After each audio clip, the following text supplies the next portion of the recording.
Hi guys, hello Sagittarius, welcome dito sa aking channel, Palaran 888. Welcome guys. Alamin natin kung anong messages, vibration, gabay energy para sa lahat ng Sagittarius. General reading para sa lahat for the month of February 2025, Sagittarius.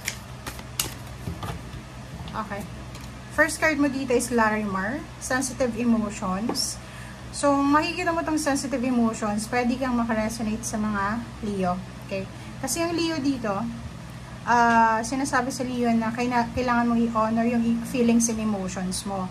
So, dito sinasabi na posibleng marami sa inyo dito, Sagittarius, na for the month of February, magiging sobrang sensitive ka. Emotionally, magiging sensitive ka. Marami kang mararamdaman na emotional changes or parang mabilis magalit, mabilis mairita, mabilis ma-in-love, mabilis mawala ng gana, mabilis mawala ng focus, lalo na sa usaping relationship. So, dito sinasabi na kailangan mo ng extra self-care and gentleness ngayong buwan na to, especially sa iyong emotion.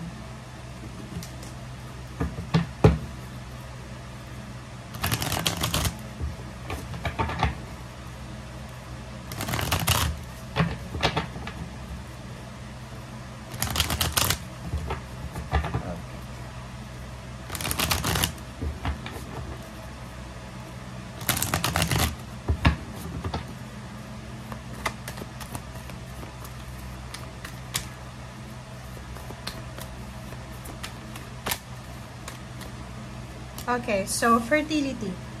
Fertility in terms of relationship and money, or in general. Nakikita ko sa'yo dito, Sagittarius, na maraming fertile ideas, fertile relationship ang posibleng mabuo sa'yo. So, nakikita natin marami kang bagong ideas kung paano ka kumita ng pera, ideas para sa company, bansa, lugar kung saan mo gustong tumira, trabaho, or even relationships. Maraming pwedeng papasok sa isip mo na ito yung gusto ko, ito yung deserve ko na buhay, ito yung deserve ko na relationship, ito yung deserve kong trabaho, parang ganun. So, mag-iingat ka kasi okay, etong fertility na to is all about new beginnings, pero kung masyado kang sensitive, mabilis kang mawala ng gana, mabilis kang mawala ng attention or ng focus, kinakailangan mo magdahan-dahan. Okay? Understandable, mayroong mga Sagittarius na parang nasa restrictions, nasa stagnant energy.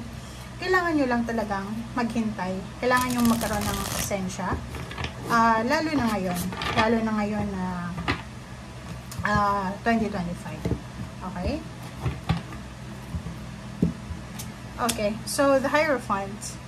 Hierophant, nakikita ko sa'yo dito na in terms of money muna tayo. Maraming tao sa Sagittarius na pwedeng makatulong sa'yo. Maraming mga tao yung pwedeng malapitan mo or pwedeng lalapit sa'yo para humingi ng tulong. The other way around. Ganun naman talaga yung tarot. And for relationship, nakikita ko na magkakaroon ng balance yung ibang relationship, may kakasal, may magpaplano ng mass wedding. Sa mass wedding, parang sasali sila sa mass wedding or pwedeng mga free wedding, parang ganun. So, comment down below if you're resonated. Knight of Pentacles, mag-iingat ka. Yun na nga yung sabi ko sa'yo dito. Itong Knight of Pentacles is all about offers. New, diba? Fertility yan. So, posibleng makakatanggap ka ng posibleng offer. Okay? Mga opportunities na pwede mong pagkakitaan. Mga bago to eh. Okay? So, dito, sinasabi sa'yo na magdahan-dahan ka. Okay? Huwag kang gagawa ng isang desisyon na pwede mong pagsisihan. Huwag kang gagawa ng desisyon na pwedeng magdala sa'yo ng distractions. Ganun naman eh.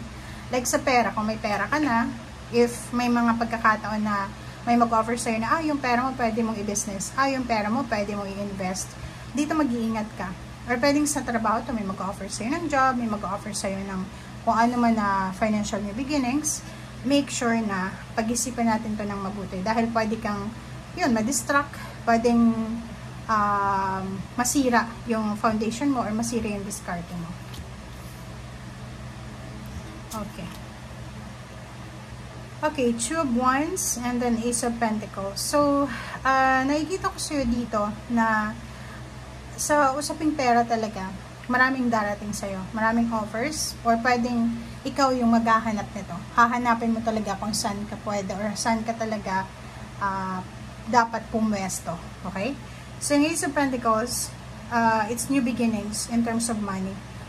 New source of income, new source of parang investor, parang gano'n, new source of money, parang gano'n, basta money siya. And nakikita ko na kailangan pag-isipan nito kasi marami to eh.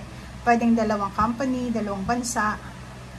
Yung decision making, kailangan mong pag-isipan ng mabuti, maayos, ng secure talaga and stable. Okay? Okay. Next is Queen of Cups and then Six of Cups. So, yung Queen of Cups dito is all about emotional, family life, relationship. So, sinasabi dyan na posibleng may babalik sa buhay mo. Pwedeng may babalik sa yung ex, or pwedeng ikaw yung babalik sa kanya. May mga magkakarelasyon or family relationship, diba? Magkakapamilya, ang posibleng magkakaroon ng renewal of relationship. Yung parang magkakaroon ng reconciliation, apology, or anything.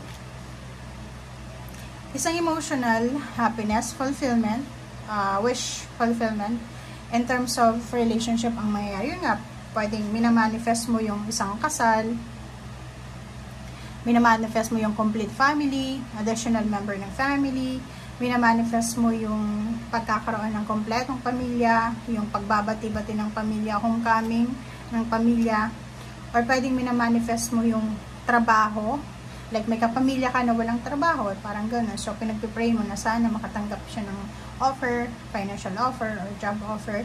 And yun yung possible na mangyari. So, nakikita ko sa'yo dito, overall, in terms of money, career, and then relationship, kita natin yung stability. Stable, secure, and at the same time, impress. Same with Aries. Sinasabi sa'yo dito, Sagittarius, na bibigyan ka ng pagkakataon ng ating universe na makapagsimula.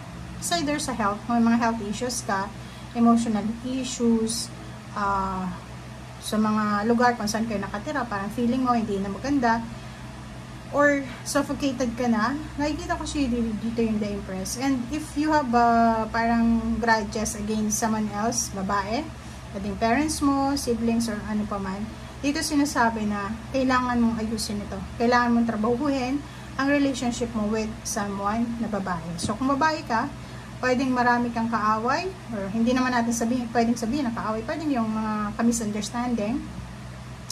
Kailangan mong ayusin yung relationship na to. And nakikita ko, in terms of money, may incoming happiness or celebration. Pwedeng may salary increase, pwedeng may promotion, or pwedeng maraming mga new beginnings sa pwedeng mangyari sa'yo, na pwedeng magdala sa'yo ng financial boost or financial gain. Okay? Or emotional completion. Okay? Thank you guys. Bye!